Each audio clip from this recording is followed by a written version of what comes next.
हर्षित landmark, सपनों का घर जैसा आप चाहते हैं हम बनाते हैं। 1, 2 एवं 3 BHK ready position flat. Call 9827321321। Congress party एक प्रेस कॉन्फ्रेंस कर रही राजीव भवन में।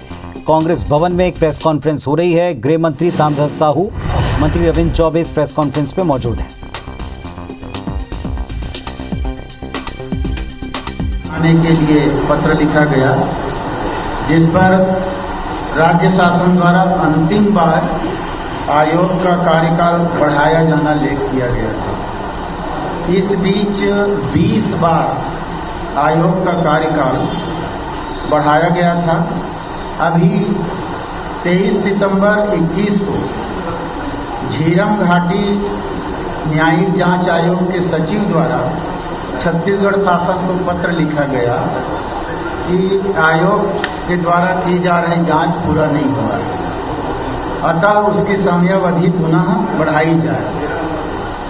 उनका पत्र आया। इस बीच जस्टिस प्रशांत कुमार मिश्रा जी आंध्र प्रदेश के मुख्य न्यायाधीश नियुक्त होकर के यहाँ से चले गए।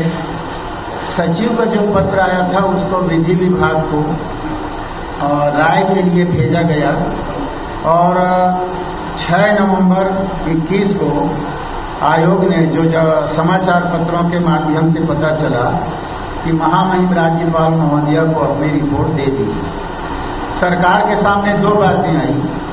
सचिव ने लिखा है कि जांच आयोग अपना जांच पूरा हुआ नहीं है, समय बढ़ाया जाए। इस बीच जांच रिपोर्ट महामहिम राज्यपाल को सौंपा गया, तो वो जांच पूरा करके सौंपा गया, अधूरा जांच सौंपा गया, ये तो जांच रिपोर्ट में था। पर समाचार पत्रों से मालूम हुआ तो उसको जब बातें आई तो माननीय मुख्यमंत्री जी ने कहा कि हमें जब कार्यकाल बढ़ाने के लिए कहा गया है, हमने विधि विभाग को भेजा हुआ है, तो फिर जांच रिपोर्ट जो पेश की गई है वो अधूरा है कि पूरा है।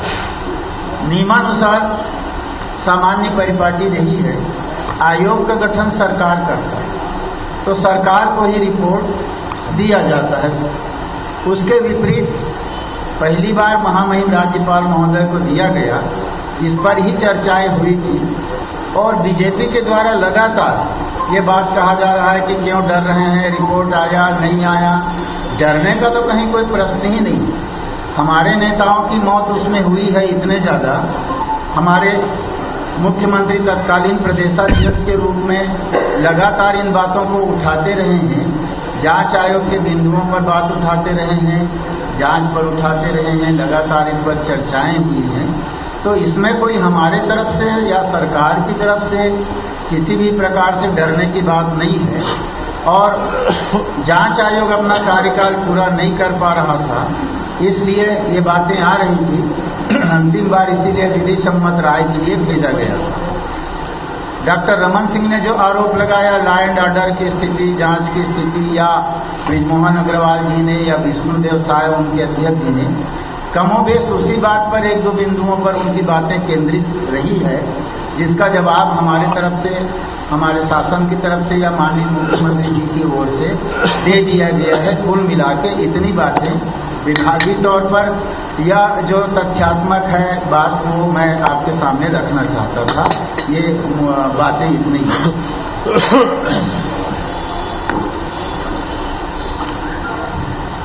बहुत ही सम्माननीय ताम्रध्वज भैया, माननीय गृह मंत्री जी, सम्माननीय चंद्रशेखर जी, आदरणीय रवि दादा, चौला जी, आरपी जी, धनंजय भाई, मीडिया के हमारे सभी साथीगण, उपस्थित सभी सम्मानित पत्रकार मित्रों, वस्तु स्थिति और जो तिथिवार तकनीकी बातें हैं, माननीय गृह मंत्री जी ने आपको अवगत कराया। झीरम घाटी न्यायिक जांच आयोग की रिपोर्ट सबमिट होने के बाद, सबमिट का आशय तथाकथित रूप से सबमिट होने के बाद भारतीय जनता पार्टी ये सोचने लगी कि उनके हाथ में एक बड़ा मुद्दा लग गया है। दिल्ली से परम आदरणीय पुरंदेश्वरी जी आती हैं, डॉक्टर रमन सिंह और धर्मलाल जी कौशिक, माननीय ब्रिजमोहन जी और अजय चंद्राकर जी, ये सब लोग बैठ करके लगातार ट्वीट करके और प्रेस से चर्चा करके ऐसा बताने की कोशिश कर रहे हैं कि उस आयोग की रिपोर्ट में जो बातें हैं उसको हम कुछ छुपाने का प्रयास कर रहे हैं। साथियों, जिस झीरम में हमने अपने 32 नेताओं को खोया, हम वहां कुछ छिपाना नहीं चाहते। हम तो चाहते हैं कि हत्यारे कौन है ये लोगों के सामने आए। हम लोगों ने लगातार कहा है कि राजनीतिक सुपारी किलिंग षड्यंत्र का मामला है, इसके पीछे षड्यंत्रकारी कौन है हम चाहते हैं कि वो लोगों के सामने आए। हमने कहा है कि हत्यारों के पीछे किसकी रणनीति थी, इसका खुलासा होना चाहिए। लगातार डॉक्टर रमन सिंह जी से हम पूछते रहे कि आखिर झीरम में आरोपी क्यों हटाया गया, इसका जवाब कौन देगा। हम लगातार ये पूछते रहे कि गरियाबंद की घटना के बाद माननीय नंद कुमार जी पटेल को अतिरिक्त सुरक्षा देने के बारे में हमने आग्रह किया था, तो डॉक्टर रमन सिंह जी ने उसको स्वीकार क्यों नहीं किया। हम लगातार ये पूछते रहे कि परिवर्तन यात्रा को पर्याप्त सुरक्षा व्यवस्था मुहैया क्यों नहीं कराया गया।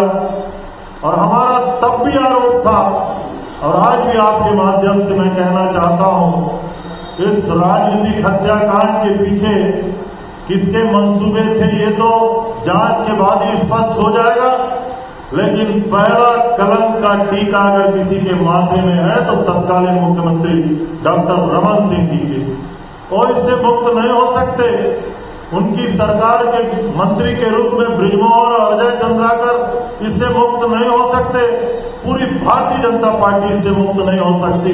तो वो अगर लगातार प्रेस कॉन्फ्रेंस में कहने का प्रयास कर रहे हैं कि हम छुपाने का प्रयास कर रहे हैं, वास्तविकता तो ये है हम उजागर करने की बात कह रहे हैं। और मैं आपके माध्यम से डॉक्टर रमन सिंह जी से पूछना चाहता हूं, वो इतने भयाक्रांत क्यों है, उनके मन में इतना डर क्यों है। इसके साजिश के पीछे हम चाहते हैं कि साजिशकर्ता कौन है उजागर हो।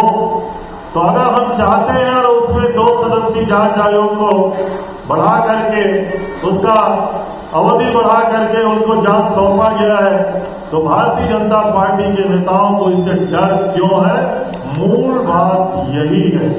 आदरणीय मित्रों, रमन सिंह के राज में मैं तो नेता प्रतिपक्ष भी था, आपके सामने विधानसभा में अपनी बात कहता था कि रमन सिंह जी की सरकार केवल नेशनल हाईवे पे है, समूचे बस्तर में नक्सलियों की समानांतर सरकार चल रही है, तब की बात थी। और आज आदरणीय मुख्यमंत्री भूपेश बघेल जी के विभिन्न योजनाओं के कारण, इंफ्रास्ट्रक्चर डेवलपमेंट के कारण, ह्यूमन रिसोर्सेज को काम देने के कारण, वनवासियों के लिए गए निर्णय के कारण, वहां के विकास की योजनाओं के कारण अब नक्सली केवल सुकमा के किनारे से नारायणपुर होते सिमट गए हैं। बस्तर का पूरा भूभाग खाली हो गया है। लेकिन आदरणीय मित्रों, रमन सिंह जी भूल गए कि झीरम के बाद और भी सारकेगुड़ा, तालमेटला, अरसमेटा कितने मासूमों की हत्या हुई थी। इन हत्याओं का जिम्मेदार कौन, क्यों है डॉक्टर रमन सिंह मौन, क्यों इसका उत्तर नहीं देते, क्यों लगातार झीरम की बात कह के वो बचने का प्रयास करते हैं। 100 बार असत्य को बोल करके गोयबल्स की नीति जैसा जनता के मन में वो ये बात डालना चाहते हैं और अनर्गल आरोप लगा करके मैं ऐसा समझता हूं कि वो कुछ न कुछ छुपाने का प्रयास कर रहे हैं। आदरणीय साथियों, अभी आदरणीय गृह मंत्री जी ने आपको कहा, मीडिया के माध्यम से सरकार को जानकारी हुई थी कि 6 नवंबर को राजभवन आयोग की रिपोर्ट सबमिट किया गया। आदरणीय गृह मंत्री जी ने आपके समक्ष बताया कि 23 सितंबर को आयोग ने कार्यकाल बढ़ाने के लिए आवेदन किया था। न केवल आवेदन किया था, उसमें उन्होंने कहा था जांच अभी अधूरी है। सितंबर लास्ट में और केवल 1 महीना अक्टूबर, आपने एक बार भी एविडेंस नहीं लिया, आपने एक बार भी मौका वारदात में नहीं पहुंचे, आपने गवाहों को बुलाया नहीं। 1 महीने में ऐसा क्या हो गया कि आप रिपोर्ट भी बना डाले, ट्रांसफर भी हो गया, वो चीफ जस्टिस बन के भी चले गए और रिपोर्ट महामहिम के यहाँ सबमिट हो गया। 3 बातें हुई। पहली बात तो ये कि सरकार को रिपोर्ट सबमिट किया जाता है। सारकेगुड़ा में भी रमन सिंह जी को रिपोर्ट सरकार को सबमिट किया गया था। अरसमेटा में भी सरकार को रिपोर्ट सबमिट किया गया था। अभी ऐसी क्या बात हो गई कि राजभवन में आधी अधूरी रिपोर्ट सबमिट की गई? नंबर 1, आपने ये जो परंपरा थी उसको तोड़ने का काम क्यों किया? और उस रिपोर्ट के आधार पे भारतीय जनता पार्टी राजनीति करने का काम क्यों कर रही है? हमको इसका उत्तर चाहिए। मैं राजभवन को इसमें लपेटना नहीं चाहता, लेकिन मैंने 3-4 बार कहा है कि छत्तीसगढ़ के राजभवन को राजनीति का अखाड़ा नहीं बनने देना चाहिए। भारतीय जनता पार्टी को अगर राजनीति करनी है तो हमारे लिए सामने मैदान बहुत है, राजभवन को इससे बचाना चाहिए। लेकिन राजभवन में रिपोर्ट सबमिट होता है लगभग 6 नवंबर को और 11 नवंबर को सायंकाल 5 बजे, 6 दिन बाद रिपोर्ट सरकार को वापस किया जाता है।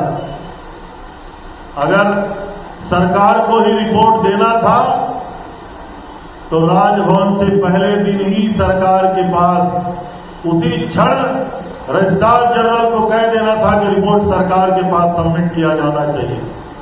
6 दिन उस रिपोर्ट में क्या हुआ? मेरा आरोप नहीं, लेकिन लीक कौन किया? लीक होने से बचाया क्यों नहीं गया? क्या लीक होने का कोई जवाबदार है? क्या भारतीय जनता पार्टी के लोग आरोप लगा रहे हैं कि इसको में जिन लोगों का नाम है उसको बचाने की साजिश हो रही है? तो भारतीय जनता पार्टी के पास ये बात गई कहां से? मैं ये प्रश्न आपके माध्यम से पूछना चाहता हूं। इसीलिए मैंने कहा कि राजभवन को राजनीति का अखाड़ा नहीं बनने देना चाहिए। इसको लीक होने या लीक करने के जिम्मेदार कौन है, ये आपके सामने यक्ष प्रश्न में आपके पास छोड़ के जाता हूं। भारतीय जनता पार्टी की इसमें तकलीफ क्यों? हमने जस्टिस अग्निहोत्री और जस्टिस इनाजुद्दीन के 2 सदस्यीय हमने जांच कमेटी बनाई। सरकार ने, सरकार का अधिकार है। आपने आयोग ने कहा कि रिपोर्ट अधूरी है, जांच अधूरी है, तो हमने कहा कि अब जांच पूरी होनी चाहिए। और जब 2 सदस्यीय जांच की कमेटी बन गई तो डॉक्टर रमन सिंह और भारतीय जनता पार्टी को इसमें डर क्यों है? और बार बार हम